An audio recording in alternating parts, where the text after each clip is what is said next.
Magandang araw po sa inyo lahat. Isa pong panibagong topic ang ating pong gagawin ngayon ng reaction video. Ang title po nito, Commanding General hinamon ng China. Ilabas ng China ang yabang nila ngayon. Magkakasubukan na talaga. Mula po ito sa napakahusay po na si Belbs Castle. Ilalagay ko po sa description ang link ng kanyang video para po makapag-subscribe po kayo sa kanyang channel. At huwag nyo rin sanang kalilimutan na mag-subscribe sa aking channel para ma-update kayo kapag po naglalabas po tayo ng mga ganitong reaction video. Sisimulan ko na po to. Let's do this. Knock knock China, asa na kayo? Dahil kami papunta na. Sabay-sabay umalis sa Puerto Princesa, Palawan ang mga barkong pandigma ng Pilipinas, Amerika at Pransya.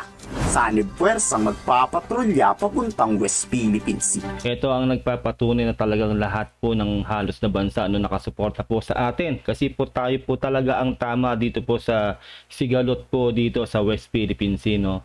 Pati France po ngayon ay kasama na po natin na maglalayag dyan sa West Philippine Sea.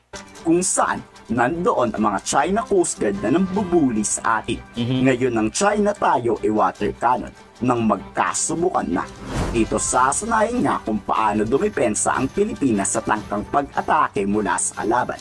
Hindi nga ito para tayong unang umatake sa kanila. Tama. Dito kung magagalit raw ang China, hindi na raw to problema pa ng Pilipinas. Tama, kumbaga pagsasanay kasi yan di ba? Kung merong sa atin, merong sasalakay sa atin. Ganun po, karapatan po yan ng mga bansa, no? Kahit po ang China po o kung sinong bansa pa yan ay nagdulunsad po ng ganyang kasanayan, no? O training, di ba? Sa kanilang mga mga bansa. Kaya wala po silang karapatan talaga na diyan, na tulig sa inyan. Ay, kung magagalit nga sila talagang nasa kanila na yan, no? Alam niyo naman ang China talagang yan.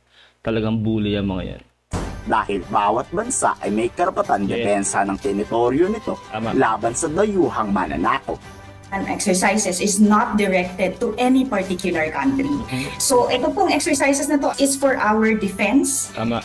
Dapat po, lahat po ng bansa ay may karapatan po na i-fortify ang ating defenses. Correct. Wala namang nakikitang hadlang sa multilateral exercises. Dahil sa monitoring ng satellite, puro Chinese maritime militia lang ang nalabas-masok sa West Philippine Sea.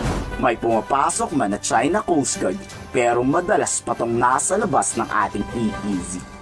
Kung kailan ganyan talaga, na tuwing may quadrilateral exercise talagang ganyan, talagang hindi sila hindi sila nagpapakita diyan. Kumbaga hindi sila pumapasok doon sa EEZ, no.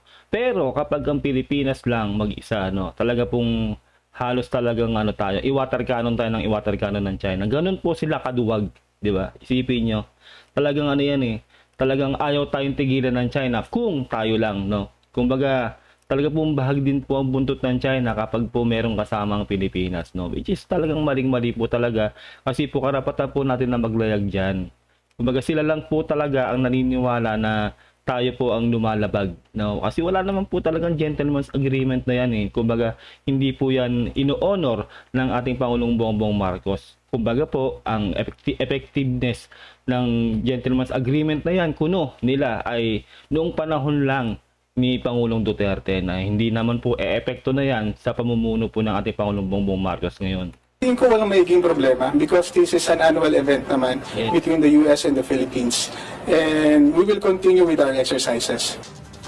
Walang balak manggera ang Pilipinas, pero ang gagawing paglalayag ay pagpapakita to sa mga buling bansa na may kalalagyan sila pag tinangkaan nito ang West Philippine Sea na lusubin.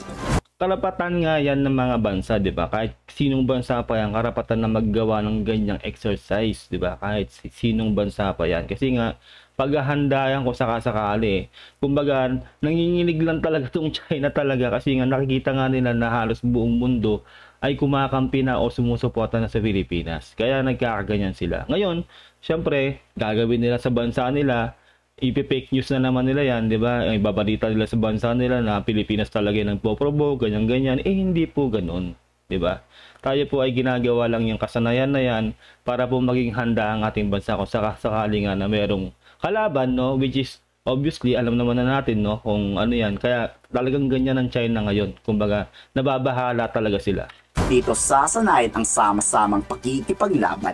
Koordinasyon kasi ang importante sa digmaan. Dahil kung walang kooperasyon sa gyera, mahirap makipag-communicate sa isang labanan. Definitely, sharing their tactics, techniques, and procedures will increase our capability and capacity to work with them. It's an indicator that we are really for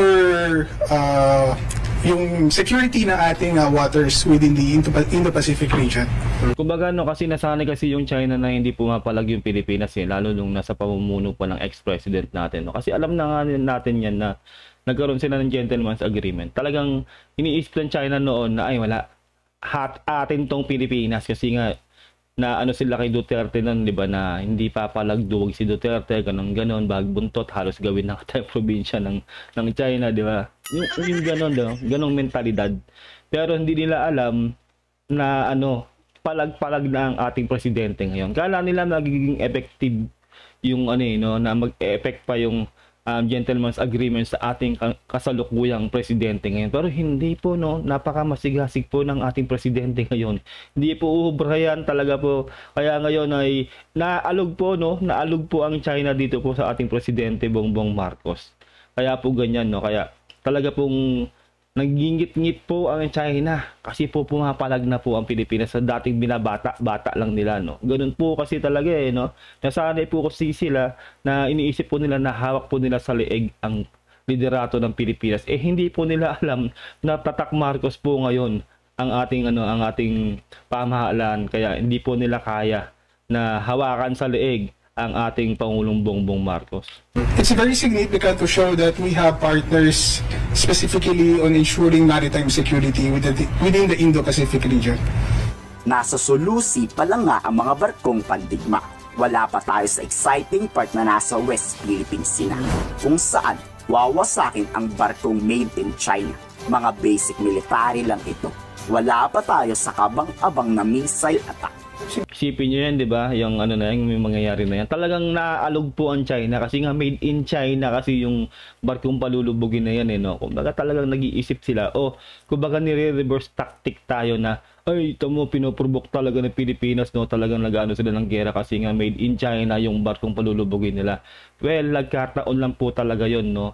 Pero talaga po kasi talaga pong ganyan po mag-isip yung mga may ginagawang masama, no? Talagang babalik ta rin ganyan kapag talagang nakakita sila ng butas, no? Kumbaga sa kaso hindi po nila kontrolado ang pamahalaan ng Pilipinas. Gagawin talaga ng pamahalaan ng Pilipinas ang lahat para makapag-exercise po, no? Makapag-training sa mga ganyang pagkakataon. Wala na po silang pakialam diyan kung tutuusin, no?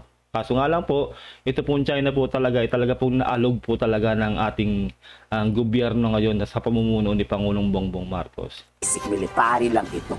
Wala pa tayo sa kabang-abang na missile attack. Significant itong ginagawa natin. For the first period, we will be having yung tinatawag natin na division tactics or OW maneuvers. This activity will actually build yung confidence ng ating bridge team na nandito, together with the other participants. With this exercises, yung close maneuvers natin, definitely it will increase their capability to work together. Exercise does not have the intent of showing to address a current scenario. It only aims to enhance interoperability and capability of personnel. Ano kaya ang susunod na pambabatikos na ilalabas ng Chinese Foreign Ministry? Wala, gagawin naman talaga nila lahat Kumbaga, lalo sa mga sa mga mamamayan nilang Chinese, no. Talagang gagawin nila lahat para makita ng mga mamamayan nila na ang Pilipinas talaga ang nagbo-provoke ng gera, which is hindi naman, no. Kawawa rin talaga yung mga ordinaryong mamamayan ng China, no. Kasi binubulag sila ng kanilang gobyerno, no. Isipin niyo yun, no. Talagang hindi naman talaga ganoon. Kumbaga, sana makita ng mga ordinaryong Chinese, no, sa buong mundo o sa sa bansa nila, na makikita nila sa buong mundo na ang gobyerno nila talaga ang may kasalanan dito, no. Kasi lahat po ng bansa talaga ay nakita po ang katotohanan na sila po ang nagsisimula ng gulo at sila ang bully diyan sa West Philippine Sea, yung gobyerno po nila, no, ng China. Ano kaya ang susunod na pambabatikos na ilalabas ng Chinese Foreign Ministry?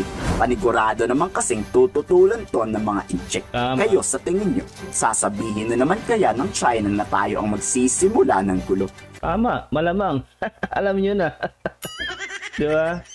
I-fake news na naman nila yung kanilang mga mamamayan. Nako, alam nyo na ang China, no? Tapos yan, talagang Parang ang dating sa mga mamamayan nila, nakakaawa sila, ganun. Hindi alam ng mga mamamayan nila na talagang talagang yung gobyerno nila nagsisimula ng lahat ng talagang yan, no?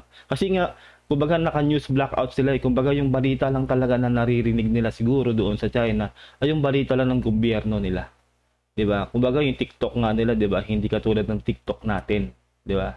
Talagang yung TikTok nila, yung alam nyo lang, talaga yung nangyayari lang sa kanila, yung mga kasanayan lang doon, ganun.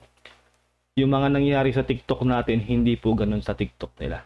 Talaga pong kumbaga nakakulong po sila, no? Talaga pong wala po silang gaanong alam sa outside world, 'di ba? Kasi po talaga pong binabago po ng ng news nila o ng gobyerno rin nila yung mga nangyayari pagdating sa kanila. Kumbaga talagang news blackout.